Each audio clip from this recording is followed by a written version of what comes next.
buenas tardes.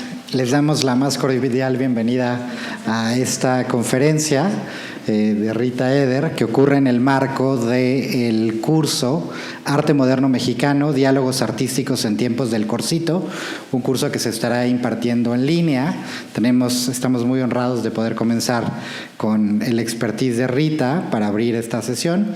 Es una modalidad híbrida, algunos de ustedes están en sala, otros más nos acompañan a través de Zoom, y para presentar a la doctora Eder, Dafne nos va a contar de su semblanza.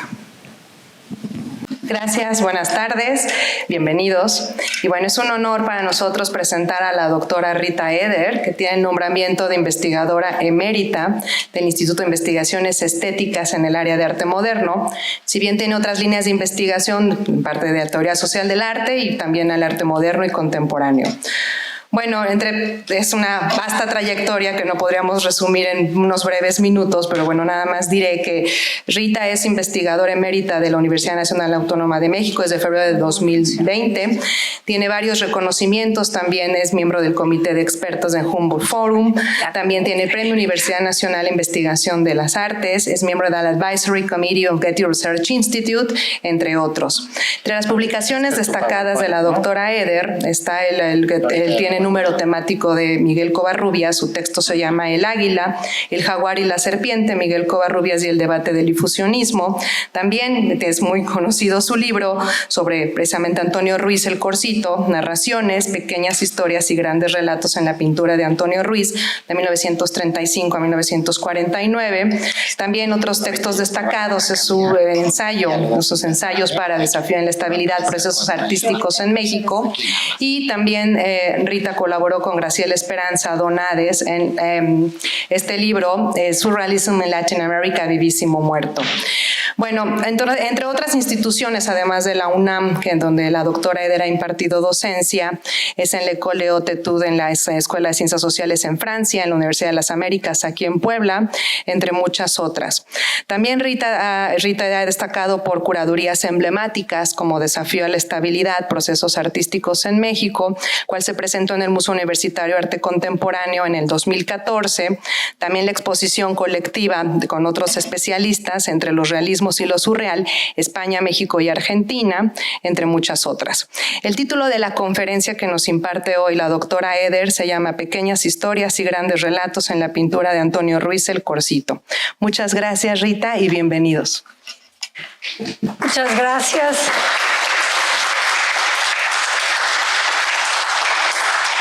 Muchas gracias por la presentación, Dafne. Y muchas gracias a todos los que han venido de lejos y de cerca a escuchar esta charla sobre Antonio Ruiz. Bueno, primero quisiera felicitar a los curadores de la muestra porque han hecho un trabajo magnífico y no es fácil hacer una buena curaduría de cuadros tan chiquitos que dicen tanto, pero en el espacio poderlos adaptar al espacio es toda una proeza, así que muchas felicidades. Bueno, creo que la muestra nos ofrece un panorama bastante bueno. Hay mucho material de un pintor que no necesariamente pintó muchísimo, pintó muy buenas cosas, pero no tiene una producción así exagerada. Y creo que la muestra ha podido juntar una serie de obras muy importantes. Bueno, yo voy a hablar solo de algunas. Y yo considero que este es un pintor de enorme interés por el significado de sus pinturas, por la técnica impecable, por la relación con una serie de pintores como Juan O'Gorman, como Frida Kahlo, como el mismo Diego Rivera, de una relación distinta, porque se juntaba con estas grandes figuras del muralismo mexicano y él decidió se decidió por el cuadro muy chiquito. ¿Qué lo hace pintar así?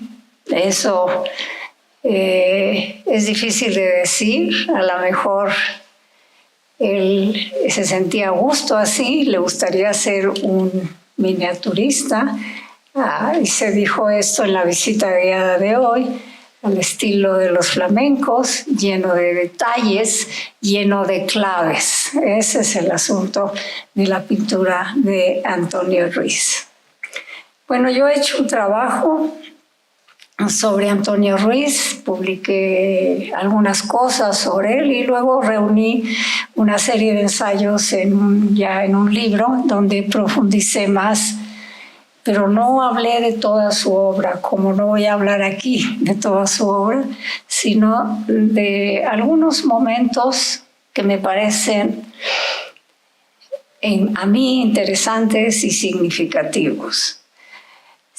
La muestra trabaja Antonio Ruiz desde algo que es fundamental, que es la multidisciplina, porque bueno, no fue único en eso. En los años 30 y 40, muchos pintores mexicanos se fueron del lado del cine, porque el cine les daba una serie de trabajos importantes dentro de la escenografía.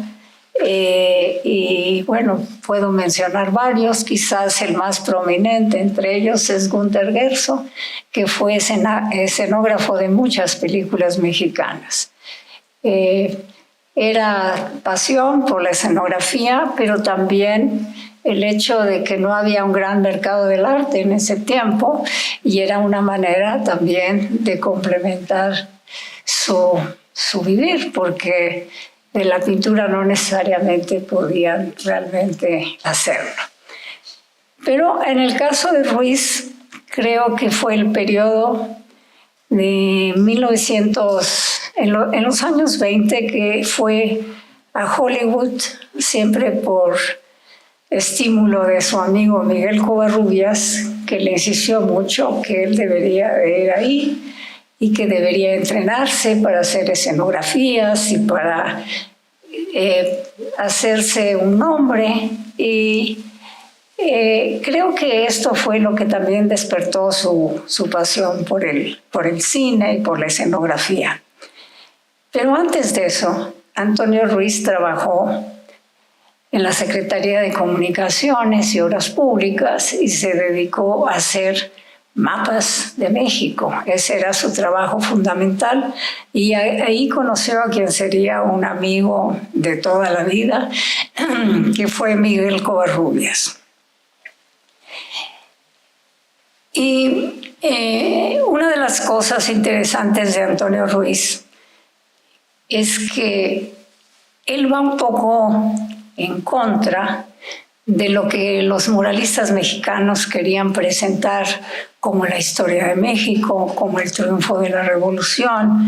Entonces, en sus pequeñas obras, él hace un examen muy crítico sobre si sí o si no, o qué es este país, o qué es México en esta época. Bueno, acá lo que vemos es un pedazo de lo que es un fragmento de lo que ustedes pueden ver en la exposición, que es su autorretrato. Pero de eso hablaremos al final. Y este cuadro, que se llama O México 1935 o Mitin Callejero, pues si lo ven, verán que es pequeño, tiene dimensiones no muy grandes. Lo que parece como una escena de la vida en estos años, este es el momento en que ya Cárdenas es presidente de México. En realidad no es más que una composición de distintos lugares, o sea, no tiene nada que ver con un paseo que ustedes pueden hacer por el centro. Nunca van a encontrar estas cosas juntas. Entonces, es interesante porque hay, pues al fondo, una iglesia que tiene un detalle neoclásico, si se fijan, y eso es lo que nos permite saber de qué iglesia se trata. Y luego está pues el banco, que es como un signo del capital. Y luego pues vemos en lo que pudieran ser los portales de Santo Domingo, lugar donde había muchos mítines en la época, pues vemos ahí una concentración política. Y también lo que podemos admirar es que hay muchos sombreros de distinto color, de distinta procedencia, que significan distintos oficios. Entonces, poco a poco nos damos cuenta de que es un cuadro muy complejo. Quería nada más hacer este detalle.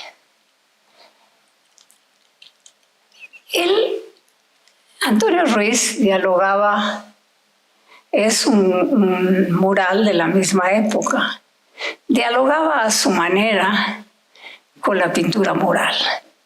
Es decir, de la misma manera que Diego Rivera trataba de colocar toda la historia de México, todos los episodios, todos los relatos habidos y por haber,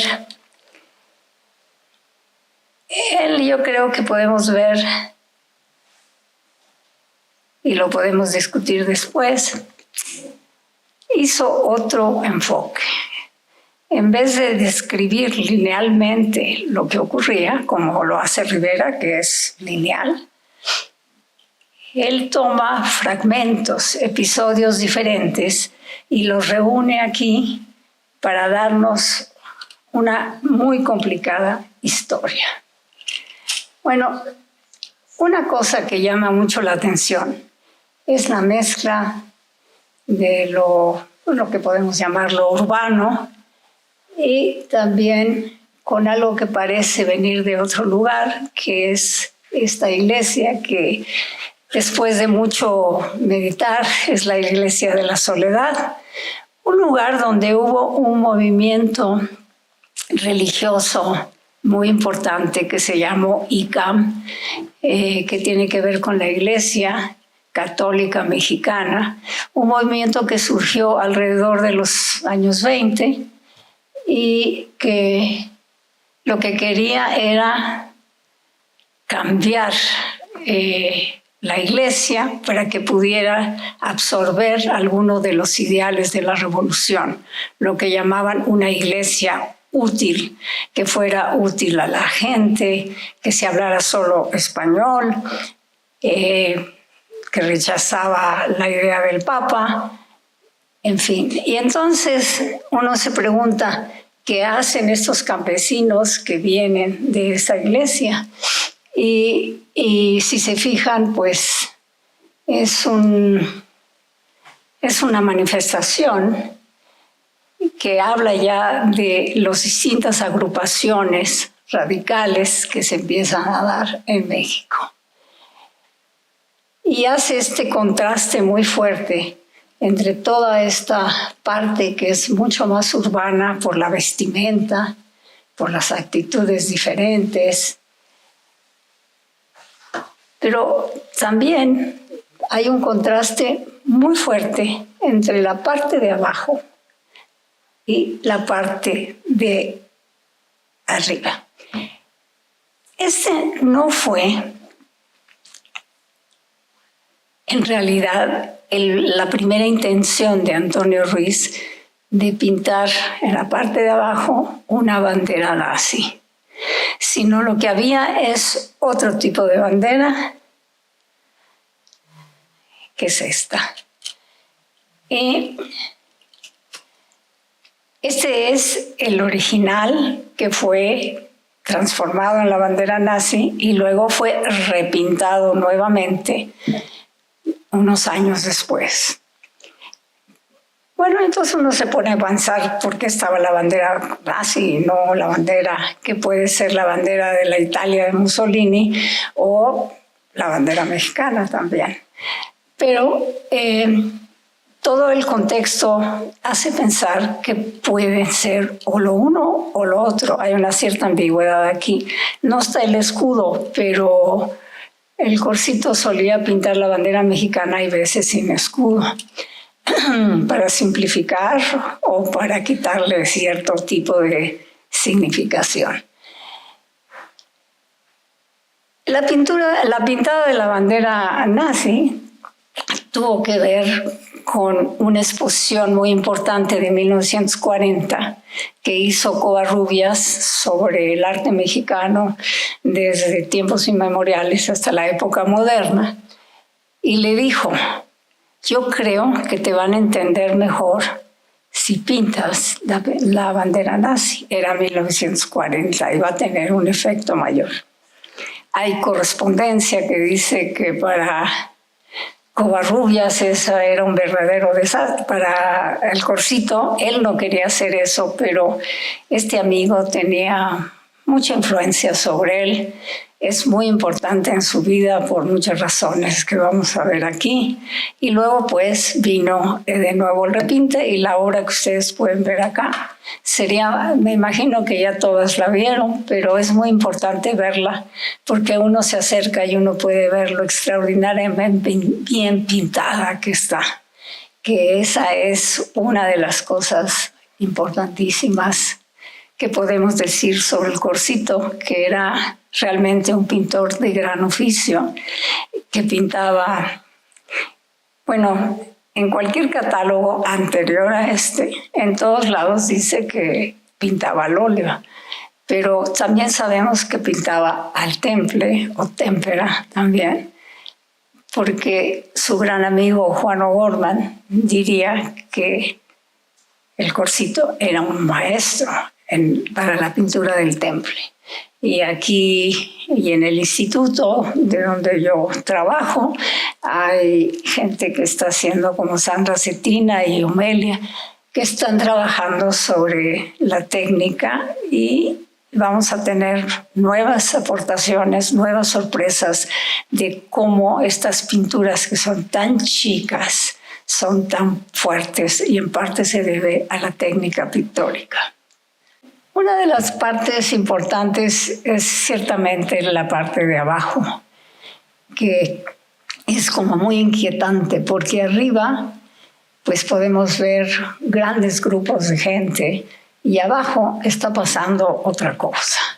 Y lo que está ocurriendo es que esta es una época complicada por el mundo, por la lucha de ideologías y complicada también para México, que es la conformación de toda una energía y de toda una organización social de carácter de izquierda, a los derechos de los trabajadores, la cosa de los sindicatos, en fin. Y es la época también de la persecución religiosa.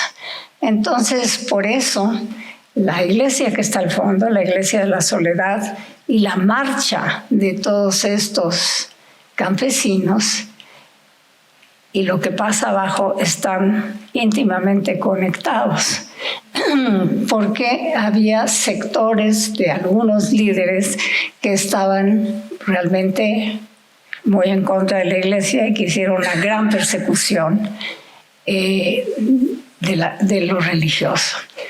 Es muy posible, pero no lo puedo comprobar, que el hombre del sombrero picudo es Garrido Canaval, un importante hombre de Tabasco que trató de hacer una revolución social a su manera y que en los primeros años fue de gran interés y de gran importancia, pero después la persecución religiosa fue aumentando.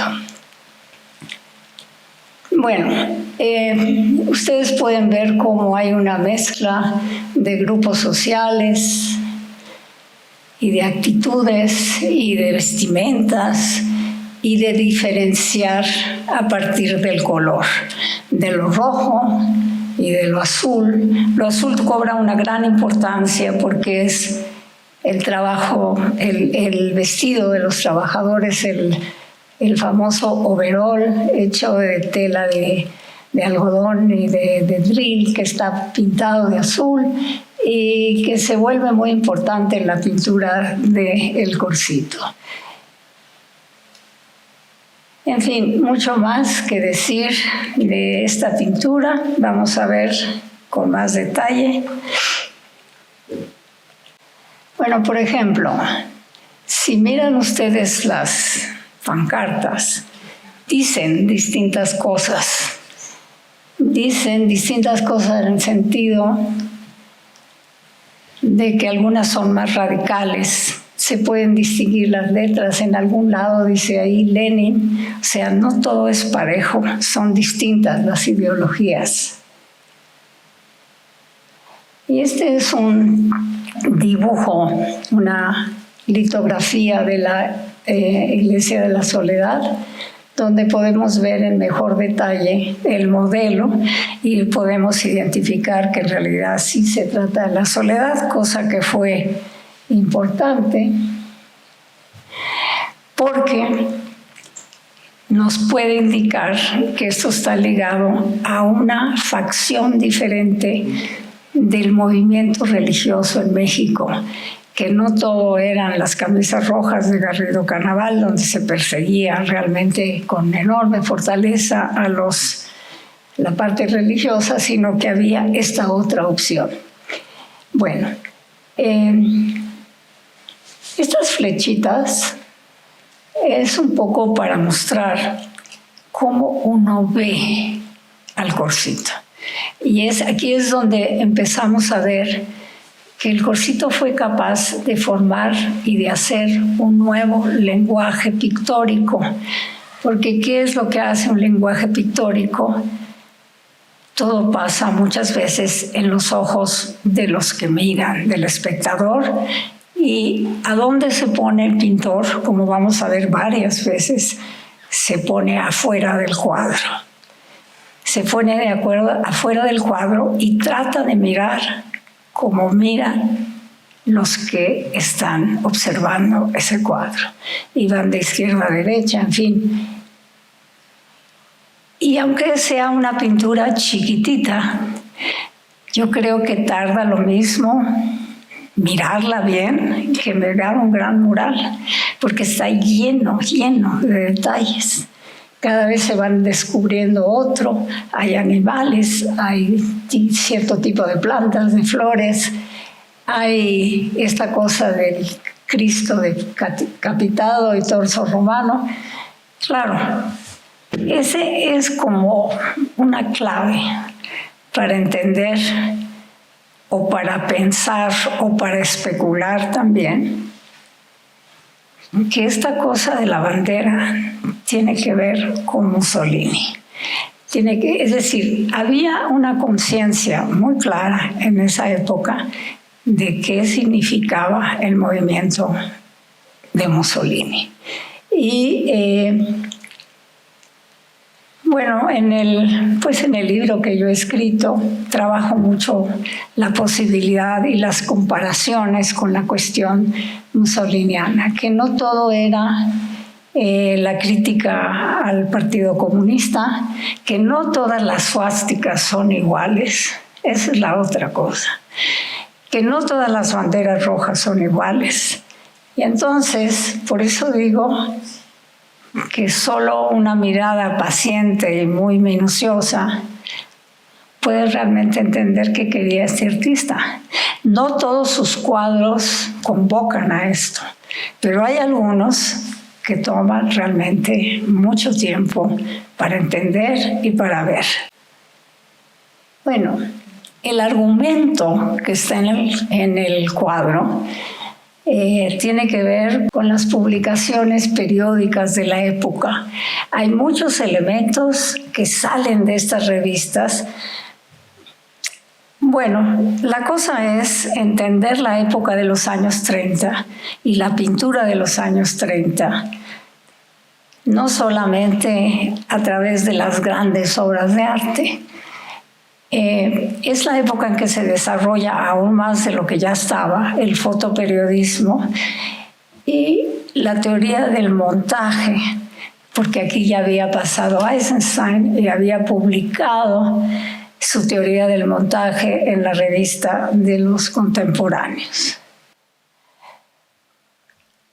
Es una comparación difícil, pero, y además inútil en cierto sentido, pero si ustedes observan bien, todo lo que toma hablar de toda la totalidad de la historia de México, van a ver que también hay el uso del montaje, porque es imposible una descripción total y absoluta de las cosas. Bueno, este es un episodio importante dentro del cuadro, porque así como hay una enorme atención, digamos, a la parte campesina, a la parte de los movimientos religiosos, hay también una parte importante que se ocupa, digamos, de qué pasa en el campo de las izquierdas.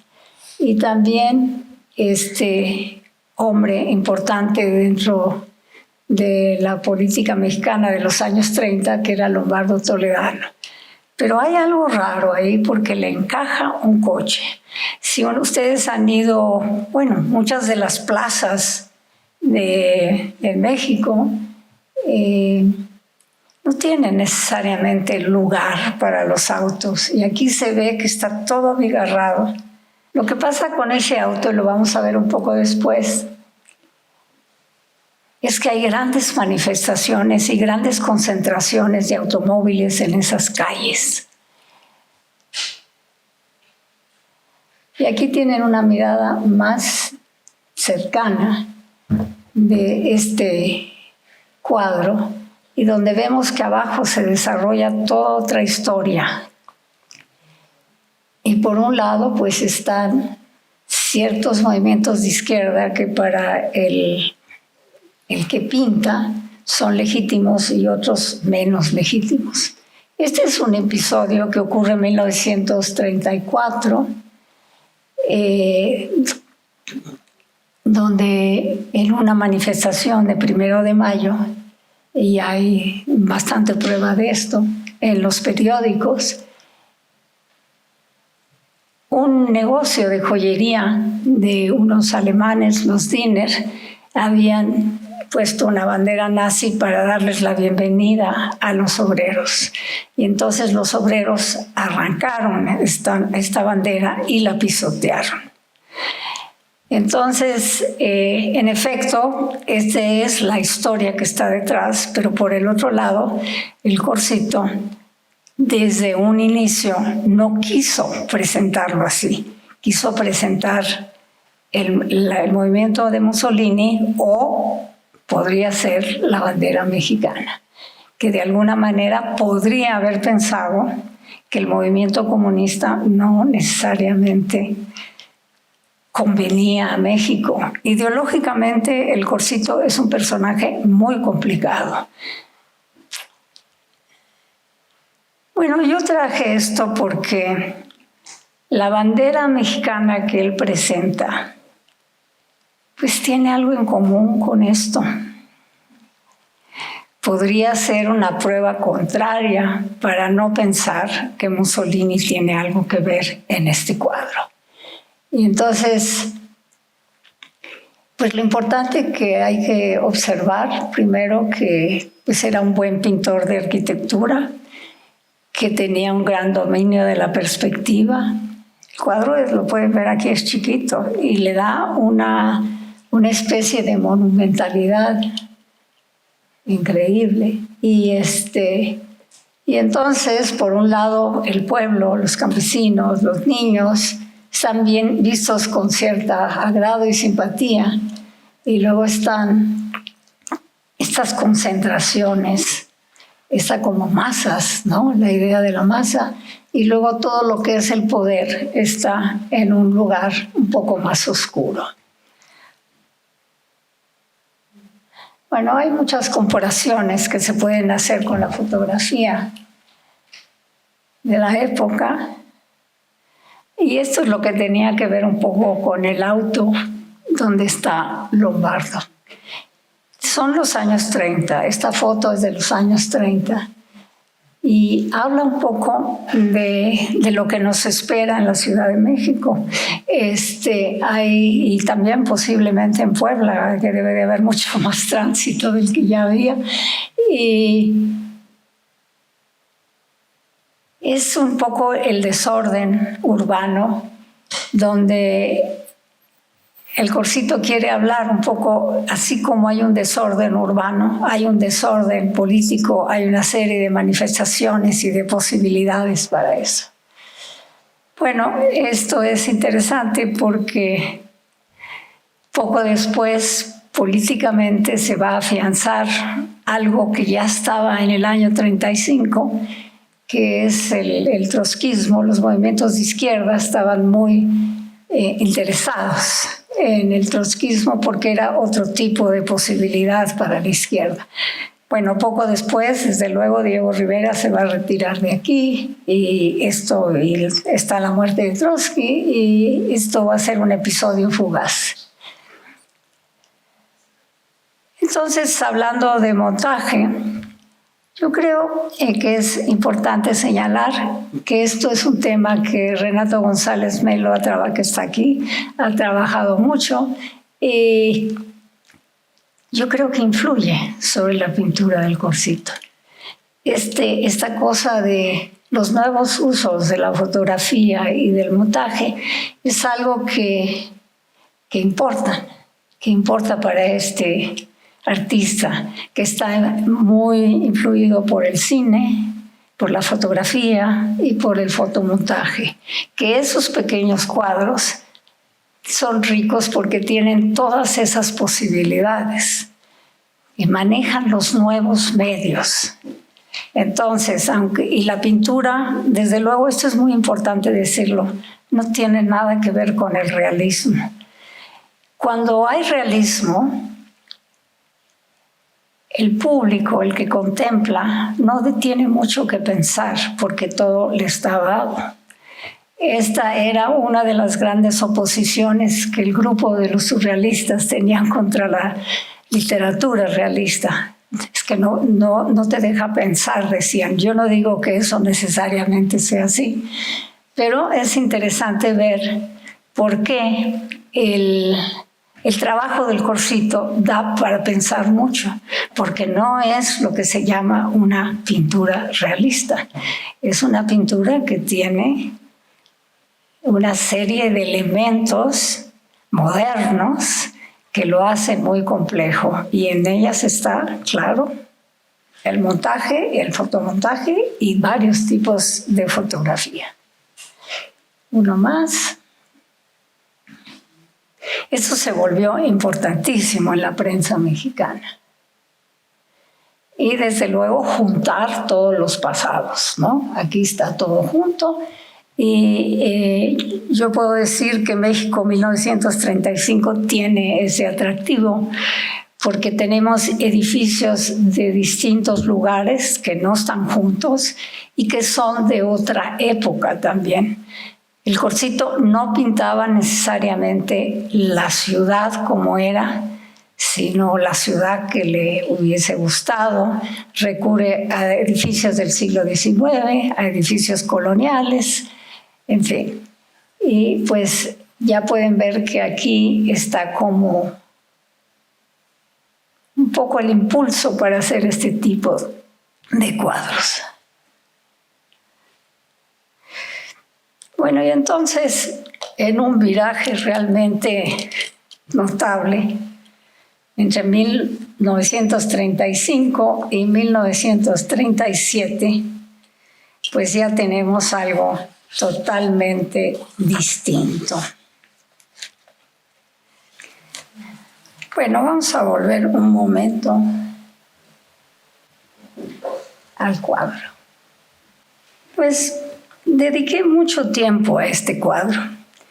Y después de desarmar en la medida de lo posible todos los elementos del cuadro en términos espaciales, compositivos y lumínicos, identificar el sitio, los personajes y los emblemas e intentar unir y venir entre lo pintado y los hechos sugeridos en el nombre de la pintura, hay que reconocer que en la práctica fue difícil desprenderse de los elementos fácticos involucrados para comprobar cuál es la historia que aquí se cuenta. El año marca el principio del fin del proceso posrevolucionario y de los conflictos religiosos que tienen presencias diversificadas y actúan como un trasfondo simbólico potente en la Iglesia de la Soledad, y detrás de los procesos sociales está la ciudad y sus habitantes y la insinuación de las migraciones del campo a la ciudad. El pintor hace un corte en la narrativa de arte y revolución que siguió por algún tiempo y se propone otros modos pictóricos y formales de presentar el nuevo proceso y muestra la intención de contrarrestar las estéticas del realismo idealizado propio de los sistemas totalitarios. Es decir, uno no ve en el Corsito la fuerza del obrero, la musculatura, todas esas cosas, ve otras cosas. Y poner en el espacio del cuadro personajes del proletariado con un mayor parecido a la realidad, que conservan cierta individualidad por medio de sus oficios y sus discrepancias ideológicas, a un paso de ser borradas por la inercia histórica de la unificación y su alianza con el Estado, que acabó por producir un sindicalismo sin fuerza propia, salvo raras excepciones. Los campesinos, un sector fundamental de la revolución, ya aparecen ahí enmarcados y constreñidos en una estructura colonial que ha permanecido hasta el día de hoy. Los cuerpos idealizados del indio y el obrero no están acá. El protagonista del cuadro es el desencuentro que rodea al pueblo en medio de figuras de poder coyuntural, de episodios en la historia de México. El ausente es, por supuesto, Cárdenas, es una figura desplazada, pero latente, que inaugura lo que aún parece profecía.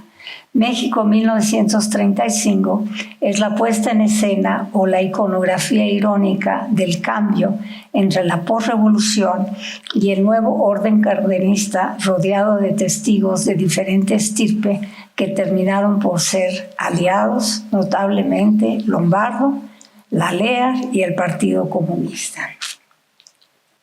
Ahora sí, vamos a ver el cuadro que no está. En el año 1937, Antonio Ruiz pintó Verano, un cuadro de pequeñas dimensiones, 28 por 34 centímetros.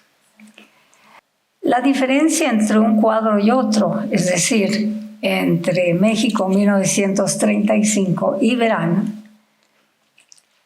es notable.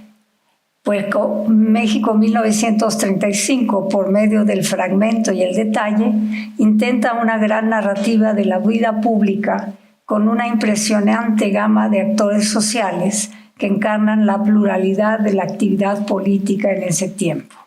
Verano, al contrario de la acción y el ruido de la imagen que le precede, es una escena con visible reducción de personajes y enfoca la mirada hacia la aparente quietud de una vitrina que abarca casi la superficie entera del cuadro.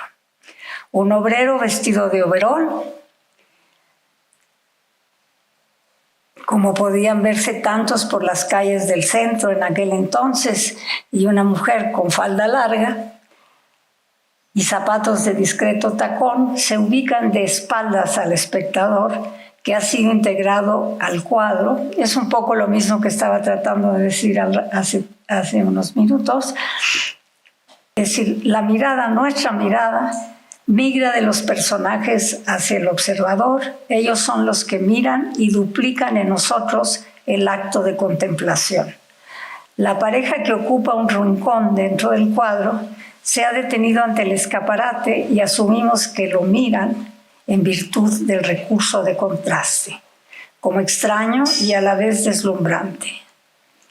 Por el color de la piel se deduce que él es indígena y ella mestiza, y por la forma de cubrirse la cabeza, el rebozo y el amplio sombrero, puede pensarse que ambos son de origen campesino, y ello incita a especular sobre su condición de migrantes del campo a la ciudad en busca de trabajo. condición que había transformado a muchos campesinos en obreros, como en efecto lo indica la vestimenta del personaje masculino que aparece vestido con un overol de drill. Las sensaciones y los recorridos de los habitantes de la ciudad ya no son pensados a través del dandy, sino desde la perspectiva de nuevos paseantes de distintas clases sociales, resultado de la impresionante migración del campo a la ciudad, propiciados por el proyecto económico y social de Cárdenas. En verano podemos observar algunas características generales del gobierno cardenista, como la transformación del estatus del campesino y el desarrollo del capitalismo por medio de un obrero ya vestido con un overol nuevo y unos zapatos fuertes. Los dos personajes del cuadro guardan una discreta pero visible distancia con el escaparate. Están separados de la entrada de la tienda por un pequeño escalón. El atuendo de la mujer sugiere que está vestida, sobre todo por el tipo de calzado, con sus galas domingueras y va muy cubierta en comparación con la desnudez de los maniquíes. No estamos únicamente frente al contraste social en sentido estrecho, sino ante un sistema de valores y de censuras.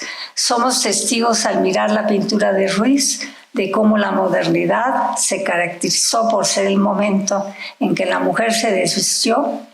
Quizás mirarla en medio de la penumbra en el teatro frívolo donde existían ciertas clases sociales no era lo mismo que contemplarlas en esa vitrina y separadas por ese como pared de vidrio. La pareja mira el escenario en donde se hallan dos maniquíes femeninos en traje de baño de última moda. Una se encuentra de pie y su cabeza está cubierta por una gorra de baño con cierto diseño art déco. Su cuerpo compacto muestra su condición de deportista dispuesta a nadar y sin embargo no tiene brazos. Queda pendiente saber si el pintor adoptó la última moda en la presentación de los maniquíes que aparecían a veces dislocados o quiso proponer algo más. ¿Qué anuncia la vitrina? Unas vacaciones en la playa, y el pintor hace hincapié por medio de la desigualdad social y étnica que estos personajes que miran no son los destinatarios de esa moda ni de ese paseo. Volvamos al nombre del cuadro que indica que esos placeres son de determinada estación del año, algo que no coincide con la integración del tiempo de asueto en la vida de los capitalinos. En todo caso, los habitantes de una incipiente clase media que habitaba la Ciudad de México en los años 30 tomaban sus vacaciones en la playa, sobre todo en Veracruz y Acapulco, durante la calurosa Semana Santa que cae en los meses de marzo o abril.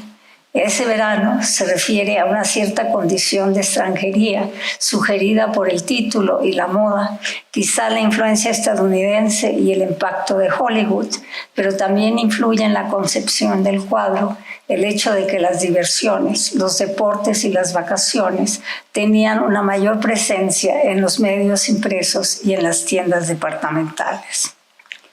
Esa moda, la del traje de baño, al igual que las fotografías que muestran equipos de natación femenino, así como el uso de esa prenda, al igual que las fotografías que muestran equipos de natación femenino, así como el uso de esta prenda en la playa durante la temporada de vacaciones, se vuelve familiar en los años 30, cuando emergen otras clases sociales y el país desarrolla infraestructura para el nuevo turismo que viaja a las playas. Este tema de los cierto tipo de clase social contemplando las vidrieras es un tema que se desarrolló desde el siglo XIX. Hay varios ejemplos sobre esto. Pero una de las comparaciones que yo hago en este libro es con la película de Charlie Chaplin, Luces de la Ciudad. Bueno, primero, pues el Corcito veía mucho el cine y había estado en Hollywood, había visto esa moda, No necesariamente es cierto que él estaba pensando en Luces de la Ciudad. Es una película que muchos dicen que es quizás de las mejores que hizo Chaplin, sobre todo de las más cómicas para muchos, con una historia un poco triste que termina bien. Y esto es parte de la decisión de clases sociales que se enfrentan a los nuevos modos del capitalismo a través de la moda en las tiendas departamentales y a través de los aparadores que cada vez van a ser más complicados. Bueno, entonces aquí es interesante porque esto habla de las nuevas carreteras. Se empiezan a desarrollar nuevas carreteras y se empieza a desarrollar pues el turismo, y una de las cosas que aparece con mucha frecuencia en revistas y en otros lados es esta cosa del deporte y las mujeres,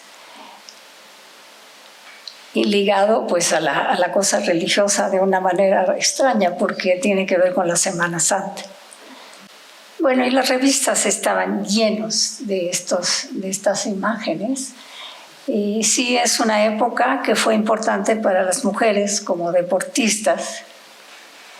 Y este es, claro, una escena de la película Luces de la Ciudad, es la escena que empieza con esto, pero que acto seguido de esto se ve que Chaplin, como este hombre que significa como el que no tiene casa, el que vive en la calle, se pasea por la ciudad y ve las vitrinas. Entonces es una época que anuncia el México moderno, es una época de mucha construcción. Si ustedes pueden ver, tiene que ver con el dibujo, el diseño, la cuestión del desarrollo de la ciudad, el desarrollo de las fábricas de cemento, porque se empieza a construir mucho más. Ahora, si uno mira el cine Mujeres de Hoy, de 1936, es un poquito anterior a la escena de verano. Esta es una película que la sombrilla es igual a la que aparece en el aparador, y tiene que ver, con la nueva moral, la nueva forma de comportamiento de las mujeres. Todo es muy crítico en relación a eso, no hay necesariamente una aceptación de lo que está pasando en la vida de la mujer, pero esto nos indica que hay algo de las escenas cinematográficas que pasan a las obras del Cursito. Más que eso, la forma en que está sentada la maniquí principal, la que no tiene los brazos rotos, es la época de Jean Harlow, todavía está viva, y pues la pose es parecida, el traje también tiene algo de parecido. Y entonces sí podemos decir que está hablando un poco de la influencia de los Estados Unidos en los nuevos estilos de vida y en las nuevas modas. La película Mujeres de Hoy también tiene que ver con eso. Es una mujer que se va a los Estados Unidos, que tiene contacto con las flappers y que se vuelve así, pues de una moral que no era aceptada por la época. Pero esta es la parte más linda de esto, porque estamos viendo los maniquís. Y hay una cosa en la revista Life de un tal Lester Gaba, que fabricó un maniquí que lo llevó a pasear por la ciudad como si fuera su mujer, su novia, lo que sea, y la llevó pues al teatro, a la ópera, y aquí vemos cómo la está arreglando. Entonces, lo que es interesante de Verano es esa relación entre lo vivo y lo que no tiene animación propia, ¿no? Esto pasó, claro, a ser un elemento importante en cierto tipo de estética, como el surrealismo. Y el Corsito agarró muy bien el sentido que tenía esta cosa del maniquí, qué significaba, ¿no? Que era este cuerpo inanimado. Este es un tema muy importante para quienes le interesan los estudios femeninos. ¿Qué pasa con la mujer desanimada que no tiene vida propia? Esta es parte de la historia del Corsito, que afortunadamente ustedes pueden ver esta obra, donde él relata su vida en los Estados Unidos.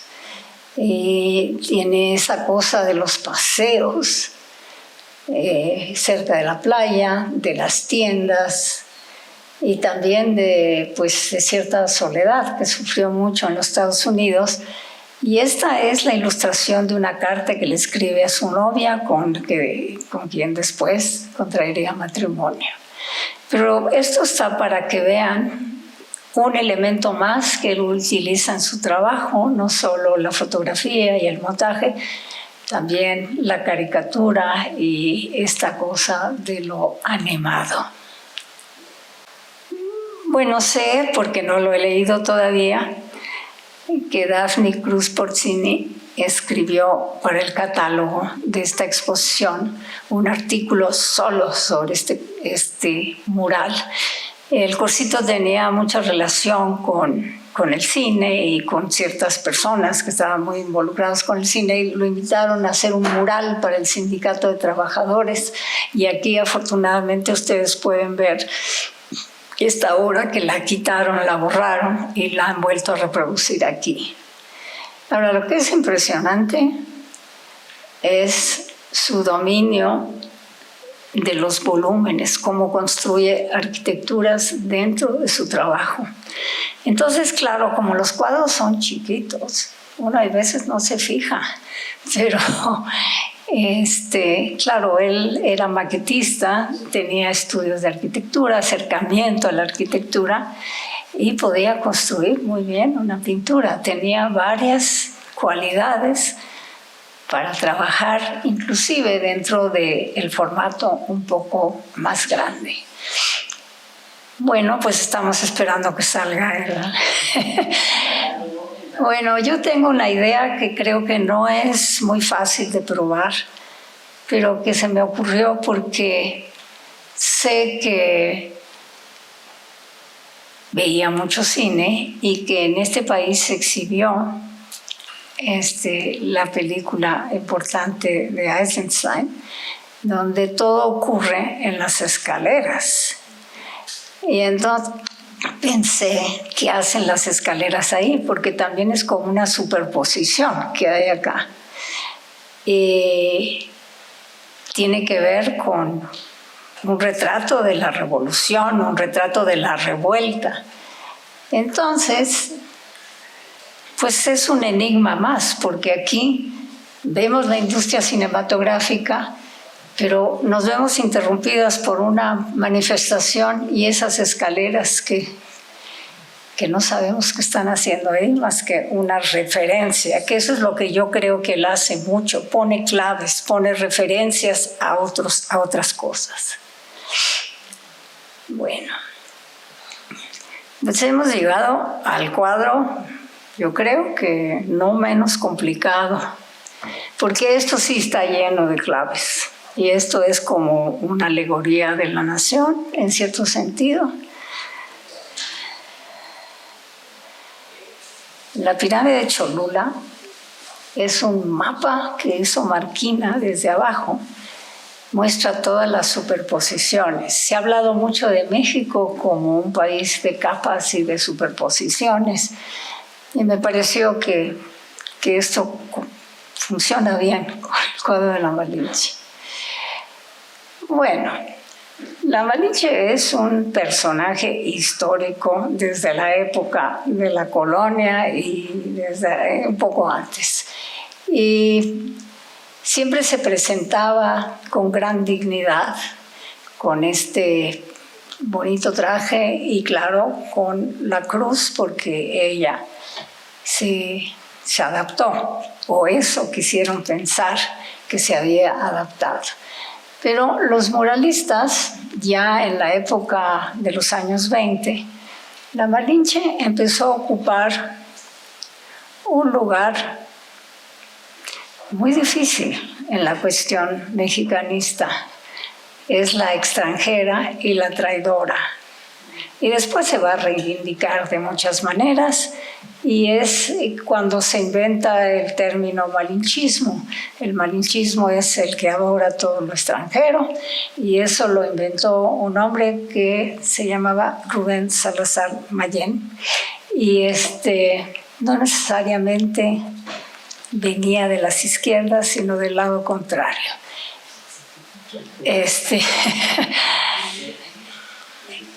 Bueno, hay muchos antecedentes para esta obra. Tiene que ver un poco, lo que estoy buscando es la postura del cuerpo, la posición reclinada. Aquí vemos esta madre, montaña, maternidad. Y la otra Malinche, el otro cuadro donde está Malinche, también es una mujer montaña. Bueno, la Malinche se volvió realmente un personaje de lo más popular, con distintas interpretaciones. La que concilia, la que se va con el traidor, en fin.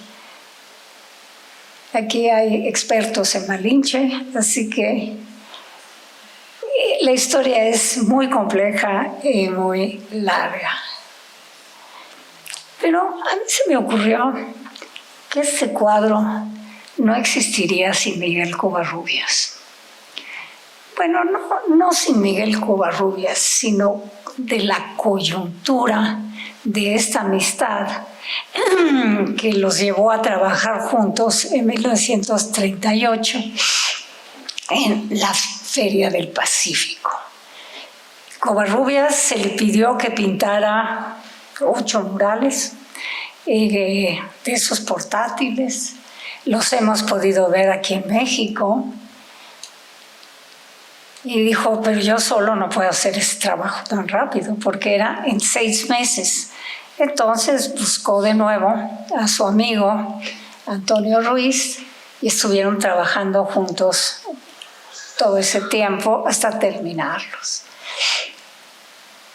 Y entonces el Corsito participó en varios de ellos, por un lado el mapa etnográfico y el mapa de los artes aborígenes del Pacífico, el más bonito de todos, que está desaparecido, nadie sabe quién se lo robó, en uno de estos trayectos.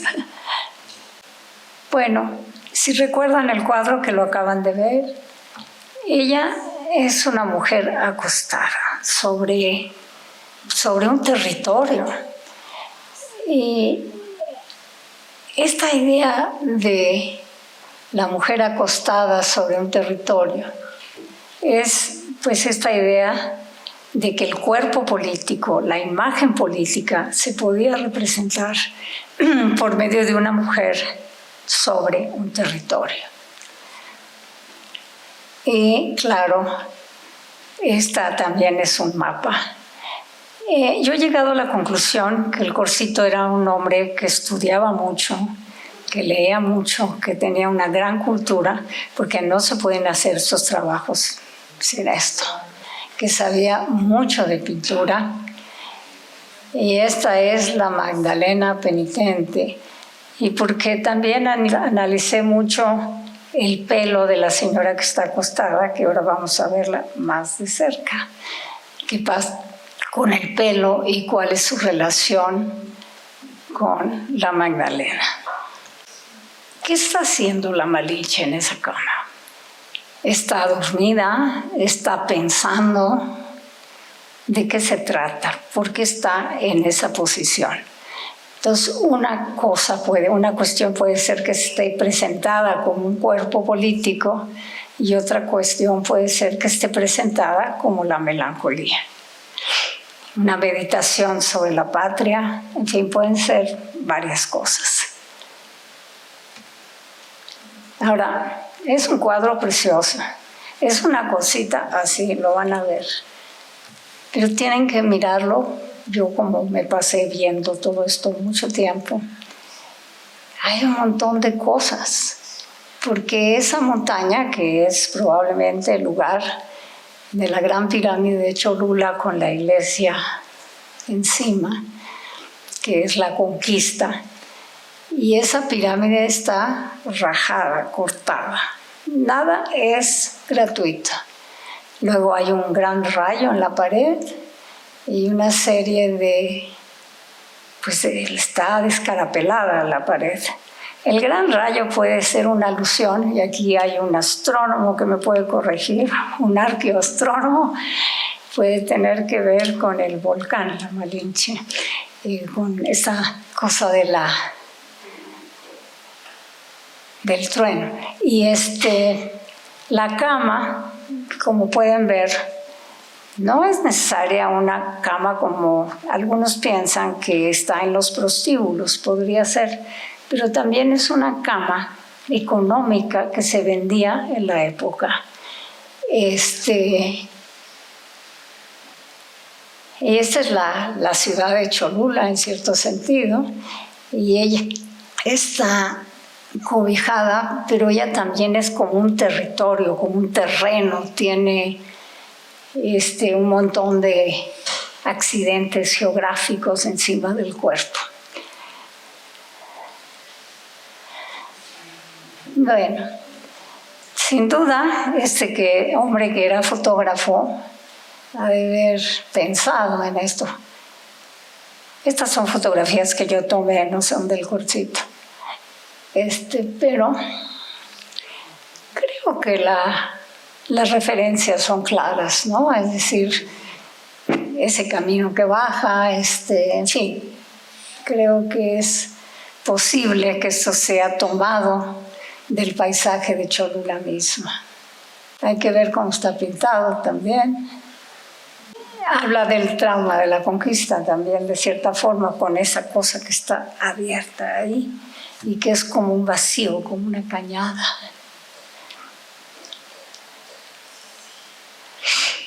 Algunos piensan que quizás el modelo de la Malinche sale de este mural de Chapingo que hizo Diego Rivera, que es como pues la madre tierra de alguna forma. O sea que hay cierta relación con los murales. Una de ellas es la técnica del montaje que los muralistas usaban, especialmente Diego Rivera, y la otra pues ciertos modelos como este. Y esto se ha utilizado también para hablar de esto que ya hemos mencionado, que es el cuerpo político, que es una mujer acostada sobre un gran terreno. Bueno, aquí los vemos haciendo mapas, están juntos. Yo soy de la opinión que quizás esto influyó mucho en hacer una mujer territorio, una mujer mapa, una especie de mezcla de más experiencia con los mapas de las que ella tenía. A ver, esto ya lo vimos. Y esta comparación es interesante porque yo estuve buscando la postura especialmente de la figura de Malinche ahí. Y no es exactamente igual, pero sí la Magdalena ha sido presentada como pensamiento y esto tiene que ver con la melancolía. La historia de la Malinche es larguísima. Yo he tratado de trabajar sobre la Malinche prehispánica, la que aparece en los códices, la que aparece en los mapas, la que aparece también como compañera de Cortés, y también la idea de esas manchas, de dónde vienen, que tiene que ver con el paisaje y con el mapa de ese lugar. Yo no creo que nada que hace el cursito sea necesariamente arbitrario. Todo tiene una razón de ser. Podría querer presentar un cuarto humilde, descascarado, pero no me convence esa explicación. Hay este códice de Cholula. En fin, yo creo que como mejor se puede entender, creo que es una mejor posibilidad donde vemos que es un poco la imagen que el Corcito quiere preservar de Cholula con esta bajada, así como serpentinada, ¿no? Ustedes tienen aquí la gran pintura, ¿qué hora es? Entonces, mejor esta pintura. La gran pintura de Antonio Ruiz. Voy a hacerlo rápido porque ya tenemos una hora. Esto es del año 49, han pasado ya muchos años, por lo menos 10 desde la Malinche. Y el Corcito tenía un amigo que le encomendó un mural de este tipo. Es una obra muy grande para el Corcito, es grande, es un mural pequeño. Y trabaja el tema de Ptolomeo y Copérnico, la idea de dónde está la Tierra, dónde está el Sol, quién hace los movimientos. Son teorías antiguas y modernas sobre el funcionamiento del universo. Y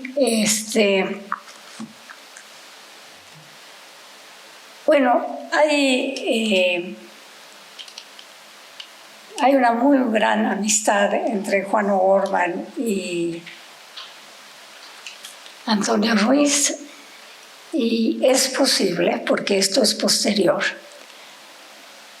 que Juan O'Gorman le haya interesado este tema para hacer los murales en la Biblioteca de Ciudad Universitaria. Este es la Biblioteca Central, el muro sur, que es complicadísimo también, porque relata en esto pues toda la historia colonial. Y yo creo que es muy importante seguir estudiando a estos dos pintores al unísono, porque tiene mucho en común en términos técnicos y en términos, hay veces, iconográficos, aunque son muy distintos, porque O'Gorman en su pintura pues tiene un periodo enormemente pesimista, de paisajes muy desarreglados y muy apocalípticos, pero hay también cuestiones en común importantes. Bueno, yo nada más para mostrar quiénes más estaban interesados en el tema de los astros, entre ellos Frida Kahlo con este cuadro, Moisés y el monoteísmo, que también es un cuadro más o menos chico.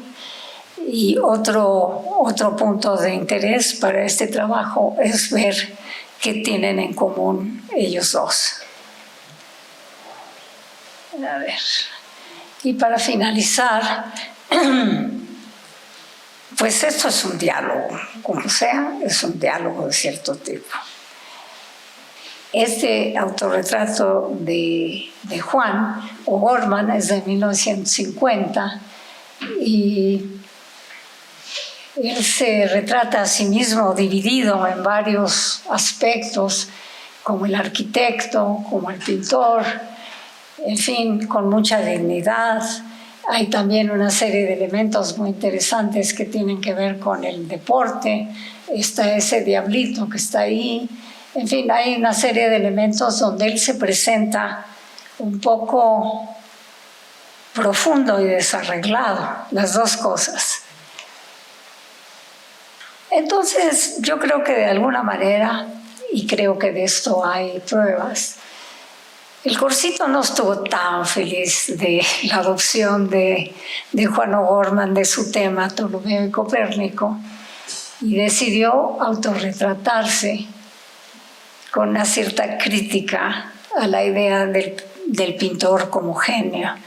Y entonces ahí de ese lado pues se retrata como pavo real y luego pues como ya una creación modernista un poco burlona, un poco caricaturesca, que no tiene que ver con los estilos de arte moderno para nada. Bueno, y creo que esta es una pintura que ustedes pueden ver. Yo lo utilizo como una forma de clausurar el tema, porque después el pintor, el Corsito, siguió pintando y haciendo cosas realmente interesantes y muy bien hechas. Pero este círculo para mí se cierra aquí, el círculo que empieza con México 1935 y esta pintura que habla quién es el pintor, cómo lo percibimos, etc. Bueno, pues he terminado y estoy abierta si hay preguntas para esto. Gracias. Hola Rita, muchas gracias. Pues la verdad, una de las cosas que a mí más me gustó del libro, de muchas cosas que me gustaron del libro, es esta relación tan estrecha que estableces con la cultura visual del periodo. Me parece que es como de los más grandes aciertos del libro. Y quiero que platiques un poquito más, si puedes, sobre la relación con los maniquís, porque Tamayo tiene maniquís, María Izquierdo tiene maniquís. Hay un tema importante de cambio en la percepción del cuerpo de la mujer, de los 20 a los 30.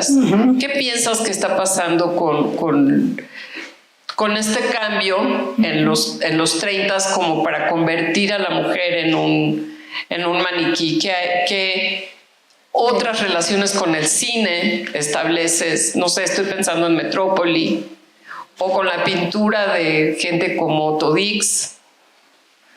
Bueno, es una pregunta muy buena, es una pregunta difícil, pero creo que vale la pena intentarlo. Lo que hace Antonio Ruiz en particular, porque de eso es de lo que traté de hablar, es que ahí hay varios maniquís. Hay una mujer con los brazos cercenados. No creo que solo sea la moda, hay maniquís cercenados, hay veces. No sé si es la moda en ese momento, pero creo que no. Y luego hay un maniquí hombre que está totalmente pasmado, no tiene vida. En cambio, la maniquí que tiene el traje rojo está casi viva, parece una modelo viva. Entonces, pues se está hablando de, no sé, de la complejidad de las relaciones de pareja cuando la mujer se vuelve deportista, en fin, la historia de siempre. Es, yo creo, pues hay algo de estereotipo en todo esto, pero también hay algo de muy novedoso, porque él logra conjugar esto de lo vivo y lo muerto con mucha lucidez y con mucho oficio, porque hace de un personaje vivo, otro está pasmado y la otra está así, ¿no?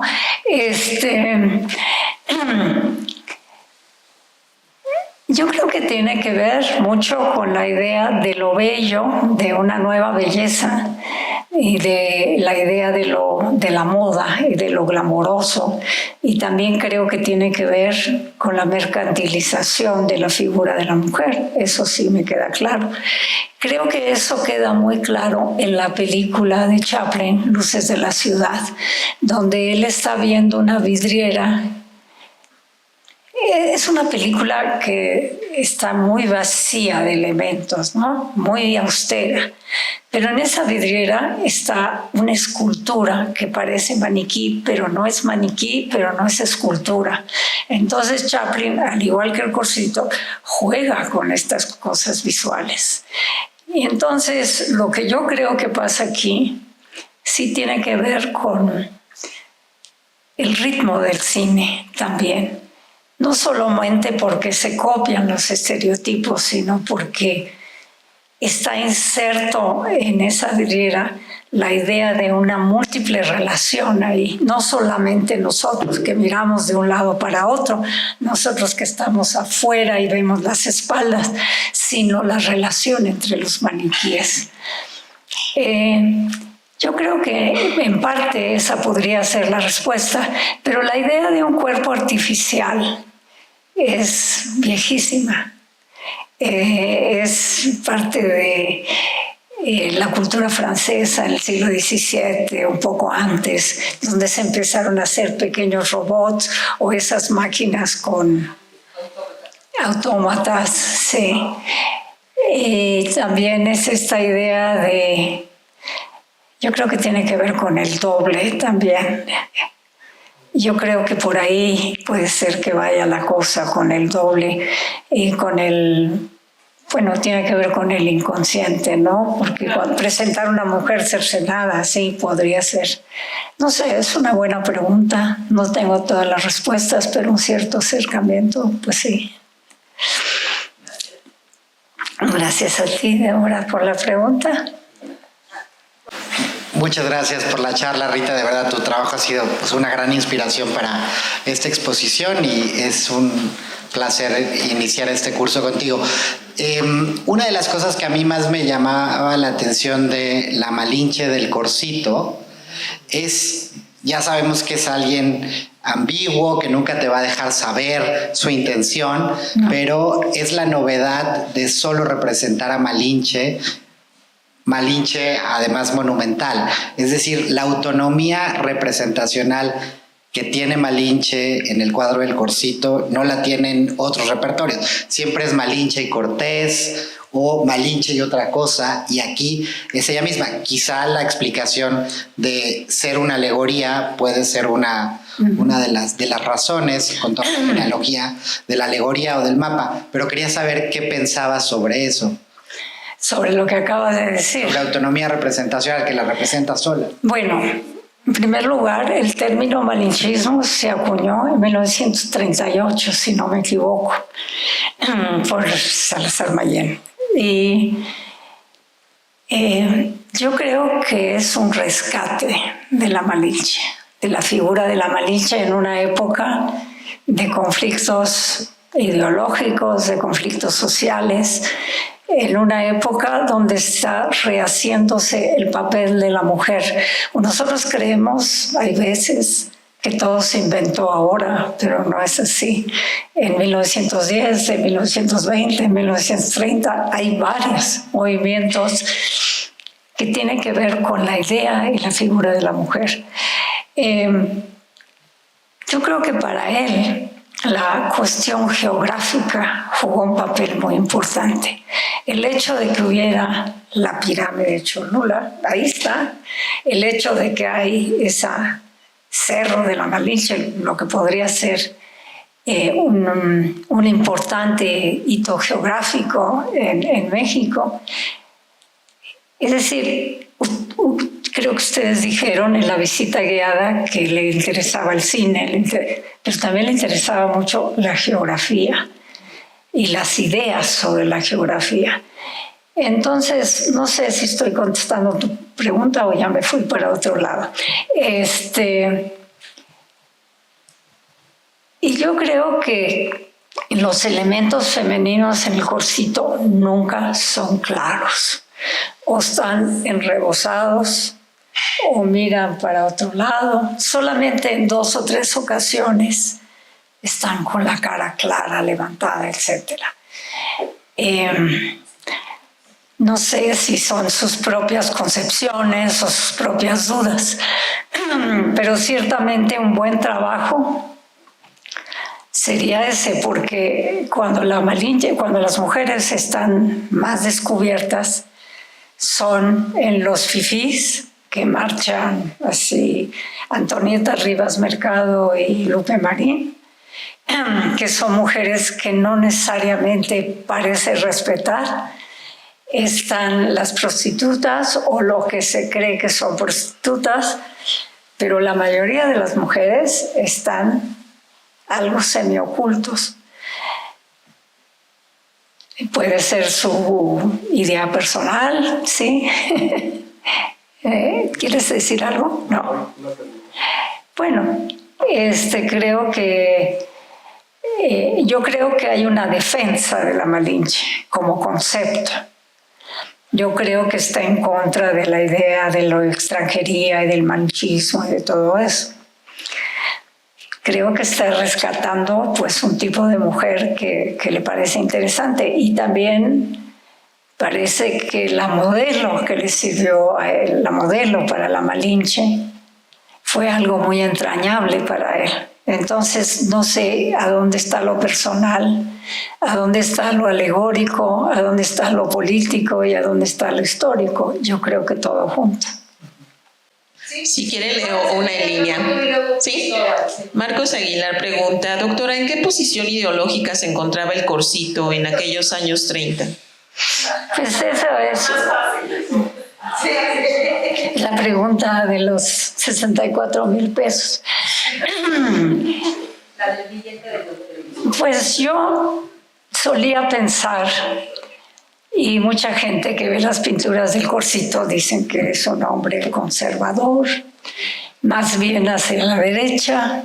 Yo no estoy convencida que sea totalmente cierto, porque la cosa de México 1935 me intriga mucho. Todos los campesinos que salen de la soledad y todo este movimiento del ICAM. Pues yo no soy especialista en los movimientos religiosos en México, pero me puse a leer. Y es un movimiento progresista, es un movimiento que trataba de integrar a los campesinos para que tuvieran cierto sentido, para que sirvieran a la revolución. Entonces, creo que es demasiado inteligente para ubicarse en un solo lugar. Era muy crítico de las izquierdas, eso sí, pero es de esas personas un gran observador.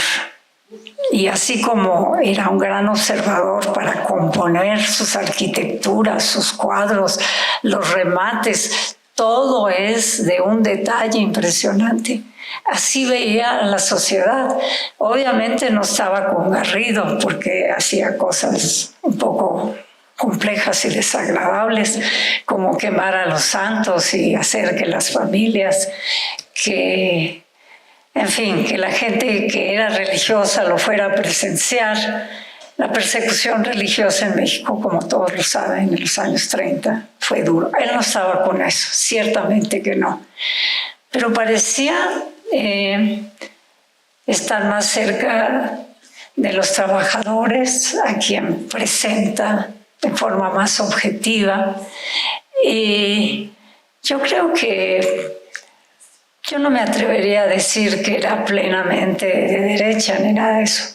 Yo diría que era una especie de observador con cierta idea conservadora, que no es necesariamente una derecha a ultranza, es otra cosa.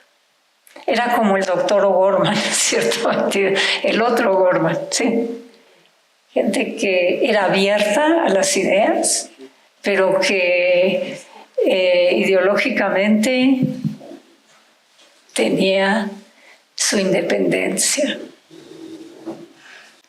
Muchas gracias. Y Roberto Fernández, Entre las hipótesis acerca de la bandera en el cuadro de México 1935, Sí. si en lugar de ser la bandera italiana fuese la mexicana, ¿qué podría haber querido decir? Pues que es una muy buena pregunta, porque la están pisoteando los obreros. Pero abajo hay como una escultura que parece el cuerpo de Cristo. Pero si la observas bien, y muchos trataron de hacer eso, tiene un parecido, hay una cara dentro de ese cuerpo y parece algo que tiene que ver con Mussolini, que siempre andaba ideológicamente, lo hacía por eso, con el pecho descubierto. Iba a todos lados así, se mostraba como el gran deportista, etc. Yo creo que está forzado decir que es la bandera italiana, pero no lo puedo descartar del todo, porque nos puede parecer imposible, pero en esa época esos debates estaban ahí. Mussolini era entonces un emblema importante, un hombre que venía de las izquierdas y que luego pues ya fue a pasar a otra cosa. Un enigma más, pero yo creo que tiene que ver con... Yo creo que la pregunta es muy buena y que debe aclararse mejor, pero pues todavía es difícil porque en sus cartas no tenemos suficiente información sobre eso. Los archivos existen, pero son escasos. No hay suficiente. Pero yo creo que se pueden barajar las tres opciones. Y también hay que fijarse que cuando es la bandera, eso ya lo dije, la bandera nazi no es la cruz gamada de los nazis. Entonces, está jugando un poco con los símbolos patrios, porque a la bandera mexicana le quita el escudo y por eso presenté la Marcha de los Niños, porque es muy parecida a la representación. Muchas gracias. No, al contrario. Finalmente, Yana nos pregunta, también en México 1935 parecería que las pancartas funcionan como cartela de exvoto o retablo. Y la idea de pequeña narración pintada, la iglesia de fondo, también tienen cierta correspondencia. ¿Ha explorado esa posibilidad de lectura? Sí, pero no estoy muy convencida de eso. Yo creo que es un juego entre la palabra y la imagen, que no necesariamente sé si viene de los exvotos, pero es algo para pensarse. Sí. Muchas gracias. Y bien. Rita, pues yo voy a estar un poco como la última pregunta, preguntándote qué piensas que significaría esta basílica que encontramos, ¿no? en la Malinche, porque yo me puse a pensar un poco como en que tal vez esa mujer está a punto de despertarse, o sea, no sé, como un indicador o qué, ¿no? O sea, ¿qué te parecería eso? Y por otra pregunta sobre esa misma pintura también, o sea, tú dices que es como Cholula, pero también podría ser el Cerro de la Malinche, pero también la mujer dormida, ¿no? Lista, o como, o sea, tú dices que es como una... Como, no tanto. No, ok. Porque estás abajo, no tanto. Pero viste, no hubo tiempo de hablar de todos esos mapas que hizo, bueno, que mostré, que ella aparece en esos mapas del siglo XV, cerca de este Cerro de la Malinche. Decía un historiador norteamericano, Tom Cummins, que él creía que era un tepetl. Esa es otra cosa para explorar. A mí me parece que es más rico que eso. A mí me parece que aquí hay una problemática con lo femenino, hay una problemática con la conquista. Entonces, decir que es un tepetl más que eso, ¿no? Sí, Rita, bueno, pues gracias por la presentación. La verdad, pues me gusta, bueno, hay varias cosas que me gustan, pero el momento en el cual comparas la Malinche con pones una imagen de una pirámide y me parece que es el método estratigráfico de excavación, lo que estás refiriéndote. Bueno, sabemos que en los años 30 quien estaba pues excavando muchísimo era Marquina, la pirámide de Tenayuca, y estos reportes, ¿no?, de cómo va excavando y encontrando más capas, ¿no? Y bueno, también obviamente Covarrubias, que conoces súper bien.